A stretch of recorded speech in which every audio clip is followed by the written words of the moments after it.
What's up guys? It's another day and another vlog.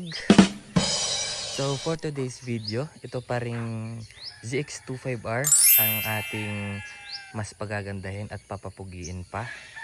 Kasi yun na nga ay medyo nalileft behind dito sa mga binibuild nating mga motor. Kaya ito muna yung focusan natin for today's video.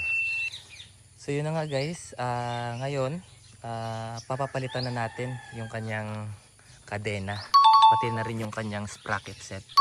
Kasi 3 years na rin to, almost 3 years na rin tong big bike natin. Siguro deserve niya na rin mapalitan ang kanyang chain set. At kung mapapansin nyo guys, medyo madumi na at medyo may kalawang na rin talaga yung kadena niya. Kaya dapat na rin talaga siyang palitan. Na ano na siya matunog na siya. Parang maingay na talaga yung kadena. Kaya dapat na talagang palitan. So ang previous vlog pala natin ay pinalitan natin ng kanyang double bubble windscreen. So ito siya guys. Bali ito pala ang brand na binili natin. Jomtai para sa engine sprocket niya guys. Tapos Jomtai din dito sa kanyang rear sprocket. So stock size lang itong rear sprocket natin. Pero dito sa kanyang engine sprocket ay nagbawas tayo ng 13 teeth. Susubukan lang natin yung 13 teeth dito sa ZX25R natin kasi nakapanood din ako dito sa YouTube na mas tataas daw yung acceleration pag niliitan itong engine sprocket. Tapos dito naman sa ating kadena ay ang brand niya Ridetech. So sa Shopee lang din natin to na order. So good quality naman siya kasi Japan. Sa mga naka ZX4RR dyan o kaya ZX25R din, ay hingi lang kayo sa akin ng link, comment lang kayo sa kung gusto nyo ng link nito. Mamaya ibibigay ko sa inyo yung price nito at saka kung saan ma-order sa Shopee. So dito naman sa ating kadena pala ay stock size lang din siya, 520. Kulay gold nga lang siya para lumitaw siya kasi black itong natin. Kulay black itong rear sprocket natin at lightened na rin siya guys. Kaya mas maganda to. Sana mas maganda at sana babagay siya dito sa ating ZX25R. Bali ipapakabit na lang pala natin ito guys kasi hindi naman natin kayang i-DIY ito. Mag-update na lang ako sa inyo mamaya pag nakabit na at kung meron bang mga conversion na gagawin. Pero feeling ko naman ay plug and play lang siya kasi stock size naman itong mga natin maliban lang sa engine sprocket natin na medyo mas maliit. Kung mapapansin nyo, iba pala yung brand nitong chain natin kasi walang kulay gold na kadena na available na ang brand ay Jomtai. Kasi Jomtai, pares na Jomtai to guys Jomtai ito, Jomtai din ito. So maganda sana kung Jomtai din. Kaso ayoko naman ng ng kulay silver o kaya kulay black. Available kasi guys is color black na may konting gold. Medyo hindi ko gusto. Kaya ito na lang ang pinili natin. Stock size naman.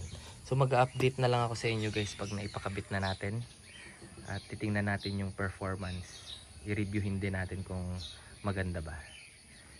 Pasensya na rin pala guys. Medyo madumi pa itong motor. Kasi hindi pa natin nalinisan. Mamaya na natin linisan after makabit. So update na lang ako sa inyo guys. 2,000 years later. So, ipakabit na natin yung kadena, pati yung sprocket set ng ating ZX25R. At wala naman naging modification or kahit anong adjustment. Plug and play lang siya. Kaya sa mga nagbabalak magpakabit dyan ng sprocket set para sa ZX25R ay fit na fit itong Jomtai sprocket. Bali itong sa rear pala guys ay stock yung size niyan 50. Dito lang tayo nagpalit sa engine sprocket niya kasi ang stock nito ay nasa 14 teeth. Nagpalit tayo ng 13 teeth para lumakas yung arangkada ng motor natin. So yun naman talaga yung pinapalit ng mga naka ZX25R kasi nakapanood na rin ako noon ng mga video na nagpalit sila ng engine sprocket size. So base naman sa sa experience ko kasi biniyahe ko siya pauwi dito, ramdam ko kaagad yung kanyang acceleration. Kaya masasabi ko na sulit yung pagpapalit. At hindi naman natin kailangan talaga ng top speed dito sa atin kasi wala naman talagang straightan dito na malalayo. Kaya goods na goods yung pag-upgrade natin. At saka syempre dagdag forma na rin siya guys. Kung mapapansin nyo, bagay yung gold chain sa black sprocket. So yun, sa mga gusto palang umorder nito, ang price pala ng ating kadena at ang brand pala nito ay Raidetech. Ang price ng ating chain ay nasa 2,500. Ang price naman ng ating rear sprocket na Jomtai brand ay nasa 2,036 pesos. Tapos yung engine sprocket natin na Jomtai din ang brand ay nasa 790 pesos. Pwedeng magbago yung price nito guys, depende sa seller at saka depende sa voucher na magagamit nyo. Kasi ako nakaless ako dito guys. Kaya sa mga gustong umorder nito, comment lang kayo at i-send ko sa inyo yung link. So yun lang guys for today's video.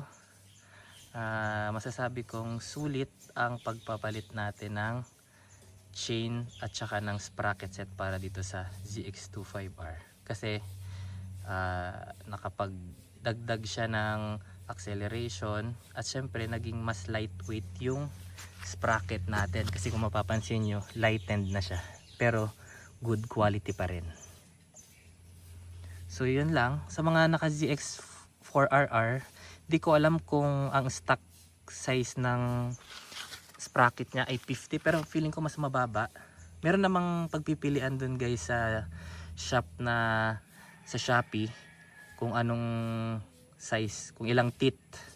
So pili na lang kayo. Ang alam ko same lang naman sila ng holes kaya sasalpak din naman yan. So yun lang guys. That's all for today's video. Siyempre bago tayo magtapos, bibigyan ko na naman kayo ng kaperasong montage.